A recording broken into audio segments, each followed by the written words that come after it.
ಆಗಿರ್ತಕ್ಕಂಥದ್ದು ರಾಜ್ಯದ ಜನತೆಗೆ ಕಾಂಗ್ರೆಸ್ ಸರ್ಕಾರದಿಂದ, ಮುಖ್ಯಮಂತ್ರಿ ಸಿದ್ದರಾಮಯ್ಯನವರಿಂದ ಸಾಕಷ್ಟು ಭರವಸೆಗಳನ್ನು ನೀಡಿ ರಾಜ್ಯದಲ್ಲಿ ಅಧಿಕಾರಕ್ಕೆ ಬಂದ ನಂತರದಲ್ಲಿ ಜನರಿಗೆ ಮೋಸ ಮಾಡ್ತಕ್ಕಂಥ ಕೆಲಸ ಮಾಡ್ತಾ ಇದ್ದಾರೆ. ಜನರ ಹಣವನ್ನು ಲೂಟಿ ಮಾಡ್ತಕ್ಕಂಥ ಕೆಲಸವನ್ನು ಮಾಡ್ತಾ ಇದ್ದಾರೆ. ಯಾತಕ್ಕೋಸ್ಕರ ಲೂಟಿ ಅಂತ ಹೇಳಿದ್ರೆ, ನನಗೆಲ್ಲೋ ಒಂದು ಕಡೆ ಅನುಮಾನ ಏನಪ್ಪ ಅಂತ ಹೇಳಿದ್ರೆ, ಮುಖ್ಯಮಂತ್ರಿ ಸಿದ್ದರಾಮಯ್ಯನವರು ಈ ಸರ್ಕಾರ ಬಂದಾಗಿನಿಂದ ಕಳೆದ 20 ತಿಂಗಳುಗಳಲ್ಲಿ 48 ಅಗತ್ಯ ವಸ್ತುಗಳ ಬೆಲೆ ಏರಿಕೆಯನ್ನ ಸಿದ್ದರಾಮಯ್ಯ ಸರ್ಕಾರ ಮಾಡಿದ್ದಾರೆ. ಎಲ್ಲೋ ಒಂದ್ ಕಡೆ ಬೆಲೆ ಏರಿಕೆ ಮಾಡೋದಕ್ಕೇನೆ ತಜ್ಞರ ಸಮಿತಿಯನ್ನ ಸಿದ್ದರಾಮಯ್ಯ ರಚನೆ ಮಾಡಿಕೊಂಡಂತೆ ಕಾಣ್ತದೆ. ಯಾಕಂದ್ರೆ ಈ ರೀತಿ ಜನಸಾಮಾನ್ಯರಿಗೆ ಬರೆ ಎಳಿತಕ್ಕಂಥ ಕೆಲಸ ದೇಶದಲ್ಲಿ ಯಾವುದೇ ರಾಜ್ಯಗಳು ಮಾಡಿಲ್ಲ. ಕರ್ನಾಟಕದಲ್ಲಿ ಮಾತ್ರ ಕಾಂಗ್ರೆಸ್ ಸರ್ಕಾರದವ್ರು ಮಾಡ್ತಾ ಇದ್ದಾರೆ, ಸಿದ್ದರಾಮಯ್ಯವ್ರು ಮಾಡ್ತಾ ಇದ್ದಾರೆ. ದಿಕ್ಕು ದೆಸೆನೂ ಇಲ್ಲ ಈ ಸರ್ಕಾರಕ್ಕೆ. ದಿನ ಬೆಳಗಾದ್ರೆ ಒಂದೊಂದು ಅಗತ್ಯ ವಸ್ತುಗಳ ಬೆಲೆ ಏರಿಕೆ, ಪೆಟ್ರೋಲ್ ಡೀಸೆಲ್ದಾಯಿತು, ನೀರಿನ ಮೇಲೆ ದರವನ್ನು ಜಾಸ್ತಿ ಮಾಡಿದ್ರು. ಇವತ್ತು ಅದೇ ರೀತಿ ಇವತ್ತು ಕಸದ ಮೇಲೂ ಕೂಡ ಇವತ್ತು ಟ್ಯಾಕ್ಸ್ ಅನ್ನು ಹಾಕ್ತಕ್ಕಂಥ ಕೆಲಸ ಮಾಡಿದ್ದಾರೆ. ಹಾಲಿನ ಮೇಲೆ 9 ರೂಪಾಯಿ ಜಾಸ್ತಿ ಆಗಿದೆ. ಇದೇ ಸಿದ್ದರಾಮಯ್ಯ ಸರ್ಕಾರ ಬಂದ ಮೇಲೆ ಪೆಟ್ರೋಲ್ ಡೀಸೆಲ್ ಮೇಲೂ ಕೂಡ 7.5 ರೂಪಾಯಿ ಇವತ್ತು ಟ್ಯಾಕ್ಸ್ ಅನ್ನು ಜಾಸ್ತಿ ಮಾಡಿದ್ದಾರೆ.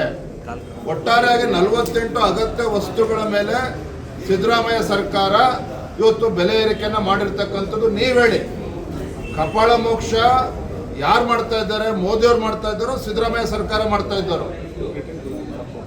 ಇನ್ನು ಪೆಟ್ರೋಲ್ ಡೀಸೆಲ್ ಬಗ್ಗೆ ನಿನ್ನೆ ಕೇಂದ್ರ ಸರ್ಕಾರ 2 ರೂಪಾಯಿ ಜಾಸ್ತಿ ಮಾಡಿದ್ದಾರೆ. ಇದ್ರ ಬಗ್ಗೆ ಕೇಂದ್ರ ಸರ್ಕಾರ ಸಚಿವರು ಸ್ಪಷ್ಟನೆ ನೀಡಿದ್ದಾರೆ. 2 ರೂಪಾಯಿ ಪೆಟ್ರೋಲ್ ಮತ್ತು ಡೀಸೆಲ್ ಮೇಲೆ ದರ ಜಾಸ್ತಿ ಮಾಡಿದ್ದಾರೆ. ಆ ಕಂಪನಿಗಳು ಅದನ್ನ ಹೊರೆಯನ್ನ ಹೊರ್ತದೆ. ಜನಸಾಮಾನ್ಯರ ಮೇಲೆ ಆ 2 ರೂಪಾಯಿ ಏರಿಕೆ ಮಾಡಿರ್ತಕ್ಕಂಥದ್ದು ಜನಸಾಮಾನ್ಯರ ಮೇಲೆ ಏರಿಕೆ ಮಾಡ್ತಾ ಇಲ್ಲ ಕೇಂದ್ರ ಸರ್ಕಾರ. ಇನ್ನು ಗ್ಯಾಸ್ ಬಗ್ಗೆ ಬಹಳ ಮಾತನಾಡಿದ್ದಾರೆ ಮುಖ್ಯಮಂತ್ರಿಗಳು, ಬೇರೆ ಬೇರೆ ಸಚಿವರು ಮಾತನಾಡಿದ್ದಾರೆ. ಇವತ್ತು ನಮ್ಮ ದೇಶದಲ್ಲಿ ಗುಡಿಸಲಿನಲ್ಲೂ ಕೂಡ ವಾಸ ಮಾಡ್ತಕ್ಕಂಥ ಕಡು ಬಡವರು ಕೂಡ ಗ್ಯಾಸ್ ಅನ್ನು ಉಪಯೋಗಿಸಬೇಕು ಅಂತೇಳಿ ಉಜ್ವಲ ಯೋಜನೆನ ತಂದಿರತಕ್ಕಂಥವ್ರು ನಮ್ಮ ದೇಶದ ಹೆಮ್ಮೆಯ ಪ್ರಧಾನಮಂತ್ರಿ ನರೇಂದ್ರ ಮೋದಿಜಿಯವರು. ಬಡವರು ಕೂಡ ಗ್ಯಾಸ್ ಸಿಲಿಂಡರ್ನ ಉಪಯೋಗಿಸಬೇಕು ಅಂತೇಳಿ ಉಜ್ವಲ ಯೋಜನೆ ತಂದುಕೊಟ್ರು. ಉಜ್ವಲ ಯೋಜನೆ ಏನಿದೆ ಸಿಲಿಂಡ್ರು 500 ರೂಪಾಯಿ ಇದ್ದಿದ್ದು 550 ರೂಪಾಯಿ ಆಗಿದೆ. ಅದೇ ಜನಸಾಮಾನ್ಯರು ಬಳಸ್ತಕ್ಕಂಥ ಸಿಲಿಂಡರು 800 ರೂಪಾಯಿ ಇದ್ದಿದ್ದು 50 ರೂಪಾಯಿ ಜಾಸ್ತಿಯಾಗಿ 850 ರೂಪಾಯಿ ಆಗಿದೆ. ನಾನು ಮಾಧ್ಯಮದ ಸ್ನೇಹಿತರ ಮೂಲಕ ರಾಜ್ಯದ ಜನರ ಗಮನಕ್ಕೆ ತರೋದಕ್ಕೆ ಇಚ್ಛಪಡ್ತೇನೆ. ಮಾರ್ಚ್ 2023ರಲ್ಲಿ ಗ್ಯಾಸ್ ಸಿಲಿಂಡರ್ ಬೆಲೆ ಎಷ್ಟಿತ್ತು ಅಂತ ಹೇಳಿದ್ರೆ 1107 ರೂಪಾಯಿ ಇತ್ತು. 1107 ರೂಪಾಯಿ ಇತ್ತು. ಇವತ್ತೆಷ್ಟಿದೆ? 850 ರೂಪಾಯಿ ಇದೆ. 50 ರೂಪಾಯಿ ಜಾಸ್ತಿ ಮಾಡಿದ ನಂತರವೂ ಕೂಡ 850 ರೂಪಾಯಿ ಆಗಿದೆ. ಅಂದರೆ 2023ರಲ್ಲಿ ಇದ್ದದ್ದು 1107 ರೂಪಾಯಿ, ಇವತ್ತು 850 ರೂಪಾಯಿ. ಅದೇ ಆಗಸ್ಟ್ 2023ರಲ್ಲಿ 907 ರೂಪಾಯಿಗೆ ತಂದರು. 1107 ರೂಪಾಯಿಯಿಂದ 907 ರೂಪಾಯಿಗೆ ತಂದರು. ಇವತ್ತು ಮಾರ್ಚ್ 2024ಕ್ಕೆ 807 ರೂಪಾಯಿ ಇದೆ. ಬಹಳ ಪ್ರಮುಖವಾಗಿರ್ತಕ್ಕಂಥ ಗಮನ ಹರಿಸಬೇಕಾಗಿರ್ತಕ್ಕಂಥ ಅಂಶ ಏನಪ್ಪ ಅಂತ ಹೇಳಿದ್ರೆ, ಕೇಂದ್ರ ಸರ್ಕಾರ ಇವತ್ತು ಪೆಟ್ರೋಲ್, ಡೀಸೆಲ್ ಮತ್ತು ಗ್ಯಾಸ್ ಸಿಲಿಂಡರ್ ಯಾವ ಕಾರಣಕ್ಕೋಸ್ಕರ ಇವತ್ತು ಜಾಸ್ತಿ ಮಾಡಿದ್ದಾರೆ 50 ರೂಪಾಯಿ ಅಥವಾ 2 ರೂಪಾಯಿ ಪೆಟ್ರೋಲ್ ಡೀಸೆಲ್ ಮೇಲೆ?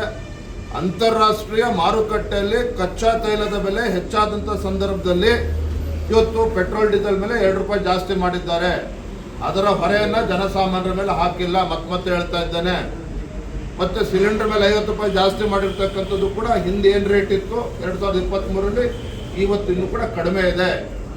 ಇಂಥ ಸಂದರ್ಭದಲ್ಲಿ ದೇಶದಲ್ಲಿ ಏನಾದರೂ ರಾಹುಲ್ ಗಾಂಧಿ ಅಂತ ಪುಣ್ಯಾತ್ಮನವರು ಪ್ರಧಾನಮಂತ್ರಿ ಇದ್ದಿದ್ರೆ ಇಷ್ಟೊತ್ತಿಗೆ 2,500 ರೂಪಾಯಿ ಹೋಗ್ತಾ ಇತ್ತು. ಗೊತ್ತಿರಲಿ, 2,500 ರೂಪಾಯಿ ಆಗ್ತಾ ಇತ್ತು. ಆದರೆ ನರೇಂದ್ರ ಮೋದಿಜಿಯವರ ಒಂದು ದಿಟ್ಟ ನಾಯಕತ್ವ ಇರುವ ಪರಿಣಾಮವಾಗಿ ಇನ್ನೂ ಕೂಡ ಇವತ್ತು ಗ್ಯಾಸ್ ರೇಟ್ ಇನ್ನೂ ಕೂಡ 800 ರೂಪಾಯಿ 850 ರೂಪಾಯಿ ಇರ್ತಕ್ಕಂಥದ್ದು. ನನ್ನ ಪ್ರಶ್ನೆ ಇವತ್ತು ರಾಜ್ಯದ ಮುಖ್ಯಮಂತ್ರಿಗಳಿಗೆ, ಇವತ್ತು ಪೆಟ್ರೋಲ್, ಡೀಸೆಲ್, ಗ್ಯಾಸ್ ಅಂತಾರಾಷ್ಟ್ರೀಯ ತೈಲ ಮಾರುಕಟ್ಟೆಯಲ್ಲಿ ಹೆಚ್ಚಾದಂಥ ಸಂದರ್ಭದಲ್ಲಿ ಕೇಂದ್ರ ಸರ್ಕಾರ ತೀರ್ಮಾನ ಕೈಗೊಂಡಿದೆ. ಮಾನ್ಯ ಮುಖ್ಯಮಂತ್ರಿಗಳೇ, ಹಾಲಿನ ದರ ಜಾಸ್ತಿ ಮಾಡಿದ್ರಲ್ಲ, ನೀರಿನ ಮೇಲೆ ದರ ಜಾಸ್ತಿ ಮಾಡಿದ್ರಲ್ಲ, ಕಸದ ಮೇಲೆ ಟ್ಯಾಕ್ಸ್ ಹಾಕ್ತಾ ಇದ್ದೀರಲ್ಲ, ಏನು ಹಾಲೇ ನೀವು ಇನ್ನು ಅಂತಾರಾಷ್ಟ್ರೀಯ ಮಾರುಕಟ್ಟೆಯಿಂದ ತರ್ತಾ ಇದ್ದೀರಾ? ಕುಡಿಯೋ ನೀರೇನು ಅಂತಾರಾಷ್ಟ್ರೀಯ ಮಾರುಕಟ್ಟೆಯಿಂದ ತರ್ತಾ ಇದ್ದೀರಾ? ಏನು ಅಂತಾರಾಷ್ಟ್ರೀಯ ಮಾರುಕಟ್ಟೆಯಲ್ಲಿ ಎಲ್ಲವೂ ಕೂಡ ನಮ್ಮ ರಾಜ್ಯದಲ್ಲೇ ಉತ್ಪಾದನೆ ಆಗ್ತಕ್ಕಂಥದ್ದು. ನಮ್ಮ ರಾಜ್ಯದಲ್ಲಿ ಉತ್ಪಾದನೆ ಆಗ್ತಕ್ಕಂಥ ಅಗತ್ಯ ವಸ್ತುಗಳ ಬೆಲೆ 48 ಪದಾರ್ಥಗಳ ಮೇಲೆ ಇವತ್ತು ರಾಜ್ಯದ ಮುಖ್ಯಮಂತ್ರಿಗಳು ಹೆಚ್ಚು ಮಾಡಿದ್ದಾರೆ ಅಂತ ಹೇಳಿದ್ರೆ ಕಪಾಳ ಮೋಕ್ಷ ಮಾಡ್ತಾ ಇರ್ತಕ್ಕಂಥದ್ದು ಯಾರು ಮಾನ್ಯ ಸಿದ್ದರಾಮಯ್ಯನವರೇ? ನೀವು ರಾಜ್ಯದ ಜನರಿಗೆ ಭರವಸೆನ ಕೊಟ್ಟು ಅಧಿಕಾರವನ್ನು ಹಿಡಿದುಕೊಂಡು ಮತ ಕೊಟ್ಟಿರ್ತಕ್ಕಂಥ ಮತದಾರರಿಗೆ ನೀವು ಕಪಾಳ ಮೋಕ್ಷ ಮಾಡ್ತಾ ಇದ್ದೀರಿ. ಕಾಂಗ್ರೆಸ್ ಸರ್ಕಾರ, ಭಾರತೀಯ ಜನತಾ ಪಾರ್ಟಿ ಅಲ್ಲ. ಇವತ್ತು ನೋಡಿ ಪರಿಸ್ಥಿತಿ ಎಲ್ಲಿಗೆ ಬಂದ್ಬಿಟ್ಟಿದೆ ಅಂತ ಹೇಳಿದ್ರೆ, ರಾಜ್ಯದಲ್ಲಿ ಪೊಲೀಸ್ ವ್ಯವಸ್ಥೆಗೆ, ಪೊಲೀಸ್ ಇಲಾಖೆಗೆ 1ನೇ ತಾರೀಕಿಗೆ ಸಂಬಳ ಆಗಬೇಕಾಗಿತ್ತು. 1ನೇ ತಾರೀಕಿಗೆ ಪೊಲೀಸ್ ಇಲಾಖೆಗೆ ಸಂಬಳ ಆಗಬೇಕಾಗಿತ್ತು. 7ನೇ ತಾರೀಕಾದ್ರೂ ಕೂಡ ಸಂಬಳ ಆಗಿಲ್ಲ. ಶಿಕ್ಷಕರಿಗೆ ಸಂಬಳ ಕೊಡ್ತಾ ಇಲ್ಲ ಇನ್ನೂ ಕೂಡ. ಸರ್ಕಾರಿ ನೌಕರಿಗೆ ಸಂಬಳ ಆಗಿಲ್ಲ ಇನ್ನೂ ಕೂಡ. ಅಂದ್ರೆ ರಾಜ್ಯದ ಹಣಕಾಸಿನ ಪರಿಸ್ಥಿತಿ ಎಲ್ಲಿಗೆ ಹೋಗಿ ಮುಟ್ತಾ ಇದೆ ಅಂತ ಹೇಳಿದ್ರೆ ಇದೇ ಸಾಕು ಇವರಿಗೆ ಕೈಗನ್ನಡಿ. ಹಾಗಾಗಿ ಮುಖ್ಯಮಂತ್ರಿಗಳು ದಿನ ಬೆಳಗಾದರೂ ಯಾವ ವಸ್ತು ಬೆಲೆ ಜಾಸ್ತಿ ಮಾಡಬೇಕು ಅಂತೇಳಿ ಬೆಂಗಳೂರಲ್ಲಿ ಕೂತ್ಕೊಂಡು ವಿಧಾನಸೌಧದಲ್ಲಿ ಕೂರೋ ಬದಲು ರಾಜ್ಯ ಪ್ರವಾಸ ಮಾಡಿ ಜನರ ಪರಿಸ್ಥಿತಿಯನ್ನು ಅರ್ಥ ಮಾಡ್ಕೊಳ್ಳಿ. ಜನ ಯಾವ ರೀತಿ ಉಗಿತಾ ಇದ್ದಾರೆ ಕಾಂಗ್ರೆಸ್ ಸರ್ಕಾರಕ್ಕೆ, ನಿಮ್ಗಳಿಗೆ ಅನ್ನೋದನ್ನ ಅರ್ಥ ಮಾಡ್ಕೊಳ್ಳಿ. ಅದಕ್ಕೆ ಬೆಂಗಳೂರಲ್ಲಿ AC ರೂಮ್ ಬಿಟ್ಟು ಜನರ ಮಧ್ಯೆ ಹೋಗಿ ಹಳ್ಳಿಗೆ ಹೋಗಿ ಅಂತ ನಾವು ಕೂಡ ಜನಾಕ್ರೋಶ ಯಾತ್ರೆ ಮಾಡ್ತಾ ಇರ್ತಕ್ಕಂಥದ್ದು. ಗ್ಯಾರಂಟಿ ಇಂಬ್ಯಾಲೆನ್ಸ್ ಆಗಿರೋ ಕಾರಣವೇ ಪರಿಣಾಮ. ಗ್ಯಾರಂಟಿ ಒಂದೇ ಅಲ್ಲ ರೀ, ಇವತ್ತು ಎಸ್ಟೇಟ್ ಡೆವಲಪ್ಮೆಂಟ್ ಕಾರ್ಪೊರೇಷನ್ ಅಲ್ಲಿ ಸ್ಕ್ಯಾಮ್ ಆಯಿತು. 100 ಕೋಟಿ ರೂಪಾಯಿ ತೆಲಂಗಾಣಕ್ಕೆ ತಗೊಂಡು ಡ್ರಾ ಮಾಡಿ ಲೂಟಿ ಮಾಡಿದ್ರು.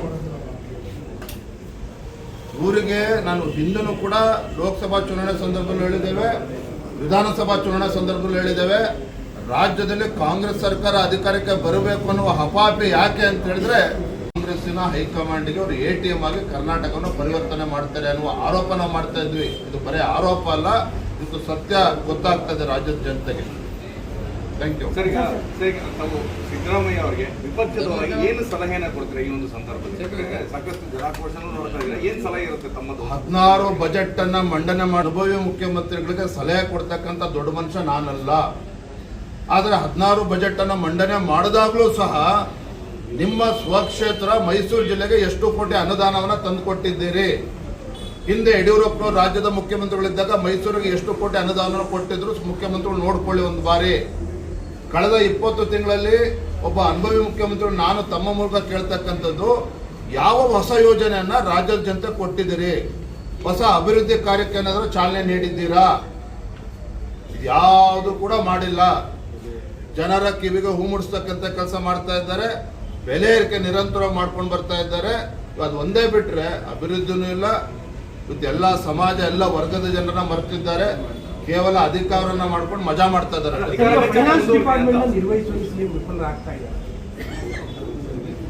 ಮುಖ್ಯಮಂತ್ರಿಗಳು ವಿಫಲರಾಗಿದ್ದಾರೋ ಅಸಹಾಯಕರಾಗಿದ್ದಾರೋ ಅವರೇ ಉತ್ತರ ಕೊಡಬೇಕು. ವಿಫಲರಾಗಿದ್ದಾರೋ ಅಸಹಾಯಕರಾಗಿದ್ದಾರೋ ಅನ್ನೋದನ್ನ ಅವ್ರು ಉತ್ತರ ಕೊಡಬೇಕು, ನಾನಲ್ಲ. ಯಾಕೆ ಅಂತ ಹೇಳಿದ್ರೆ ನೀರಾವರಿ ಯೋಜನೆಗಳು ಯಾವುದು ಕೂಡ ಚಾಲನೆ ಸಿಗ್ತಾ ಇಲ್ಲ, ಅಭಿವೃದ್ಧಿ ಕೆಲಸ ಕಾರ್ಯಗಳು ಮುಂದೆ ಹೋಗ್ತಾ ಇಲ್ಲ. ಶಾಸಕರಾಗಿ ನಾವು ಯಾರು ಕೂಡ ಕ್ಷೇತ್ರಗಳಲ್ಲಿ ತಲೆ ಎತ್ಕೊಂಡು ಓಡಾಡಕ್ಕಾಗ್ತಾ ಇಲ್ಲ. ಇದು ನಾನು ಹೇಳ್ತಾ ಇಲ್ಲ, RV ದೇಶಪಾಂಡೆ ಅವರು ಹೇಳಿದ್ದಾರೆ, ಕಾಂಗ್ರೆಸ್ ಪಕ್ಷದ ಶಾಸಕರಾಗಿರ್ತಕ್ಕಂಥ ರಾಜು ಕಾಗೆ ಹೇಳಿದ್ದಾರೆ, BR ಪಾಟೀಲ್ ರವರು ಹೇಳಿದ್ದಾರೆ. ಅನೇಕ ಆಡಳಿತ ಪಕ್ಷದ ಶಾಸಕರು ಮುಖ್ಯಮಂತ್ರಿಗಳಿಗೆ ಮಂಗಳಾರತಿ ಎತ್ತಾ ಇದ್ದಾರೆ. ನಾವು ತಲೆ ಎತ್ಕೊಂಡು ಓಡಾಡಕ್ಕಾಗ್ತಾ ಇಲ್ಲ, ನಮ್ಮ ಕ್ಷೇತ್ರದಲ್ಲಿ ಅನುದಾನ ಕೊಡಿ ಅಂತೇಳಿ ಭಿಕ್ಷೆ ಬೇಡ್ತಾ ಇದ್ದಾರೆ.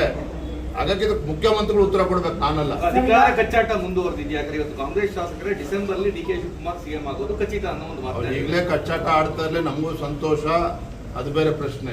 ಆದರೆ ರಾಜ್ಯದ ಜನರ ಪರಿಸ್ಥಿತಿ ಏನು ಅನ್ನೋದನ್ನ ಇವತ್ತು ಬೆಂಗಳೂರು ಬಿಟ್ಟು ರಾಜ್ಯ ಪ್ರವಾಸ ಮಾಡಿ ಜನರ ಪರಿಸ್ಥಿತಿಯನ್ನ ಅರ್ಥ ಮಾಡಿಕೊಂಡು ಆಡಳಿತ ನಡೆಸುವ ಕೆಲಸ ಅವ್ರು ಮಾಡಬೇಕು, ಅವ್ರ ಕರ್ತವ್ಯ ಇದು.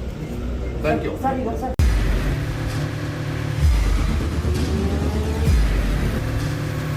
ಪ್ರಜಾಮಾರ್ಗ ನ್ಯೂಸ್, ಇದು ಜನಸಾಮಾನ್ಯರ ಧ್ವನಿ.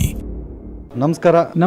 ನೀವು ನೋಡ್ತಾ ಇದ್ದೀರಾ ಪ್ರಜಾಮಾರ್ಗ ನ್ಯೂಸ್. ರಾಷ್ಟ್ರದ, ರಾಜ್ಯದ ರಾಜಕೀಯದ ಬಗ್ಗೆ ಹೆಚ್ಚಿನ ಸಿನಿಮಾ ಅಪ್ಡೇಟ್ಗಳಿಗಾಗಿ ಫಸ್ಟ್ ಲೈಕ್ ಮಾಡಿ, ಸಬ್ಸ್ಕ್ರೈಬ್ ಆಗಿ, ಹಾಗೆ ಫಾಲೋ ಕೂಡ ಮಾಡಬೇಕು.